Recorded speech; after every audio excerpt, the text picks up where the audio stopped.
Sorry మామ, video late అయింది. ఈ వీడియో వచ్చేసి కువైట్ లో కనుమ రోజు ఎంజాయ్ చేసిన వీడియో. కనుమ రోజు అయితే తుక్కు రేపేసాం మామ కువైట్ లో. మొన్న 2 నాటుకోళ్లు తీసుకున్నానని చెప్పాను కదా, ఆ 2 కోళ్ళకి బొచ్చంతా పీకేసి పసుపు రాసి దోరగా కాల్చి పెట్టాను మామ. ఒక పక్కనేమో మా ఫ్రెండ్ అయితే వడలు వేస్తున్నాడు మామ. ఆ వడల తెల్లని నూనెలో వేగుతుంటే వచ్చే వాసనకి తుక్కు రేగిపోయింది మామ. ఆ వడలతో పాటు మన ఆంధ్ర స్టైల్లో చేసే పలావ్ మామ, వెజ్ పలావ్. అదంతా నేనే తినేస్తారేమో అనుకుంటారు మామ. కాదు మామ, ఫ్రెండ్స్ వస్తున్నారు 10 మంది. ఇంకా ఆ వెజ్ పలావ్ నుండి వచ్చే స్మెల్ కి అబ్బాబాబా తుక్కు రేగిపోయింది మామ. ఇలా గల్ఫ్ కంట్రీలో ఉండే వాళ్ళు అందరూ ఎంజాయ్ చేస్తారంటే చేయలేరు. కొంతమంది కుదురుతుంది, కొంతమంది కుదరదు. మాకైతే దేవుడి దయ వల్ల కుదిరింది. మనతో మామూలు ఉండదు మామ. 10 మందికి నేనే ఉండాను మామ. నిజంగా చాలా అంటే చాలా బాగా వచ్చిందని చెప్పారు. ఈ వీడియో యూట్యూబ్ లో పెడుతున్నానంటే వాళ్ళు కూడా సపోర్ట్ చేశారు.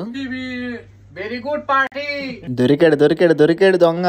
ఏదో యూట్యూబ్ లో వీడియో పెడతానంటే ఫోన్ చేయమనే చెప్తున్నాడు డైరెక్ట్. ఇంకా నాటుకోడి పులుసు వేసుకుని ఆ పల్లవలో తింటే ఉంది మామ, తుక్కు రేగిపోయింది మామ. వీడియో ఎలా అనిపించిందో కామెంట్ చేయండి. వీడియోలు చూస్తున్నారు కానీ సబ్స్క్రైబ్ చేసుకుంటా మామ, ప్లీజ్ సబ్స్క్రైబ్ చేయండి.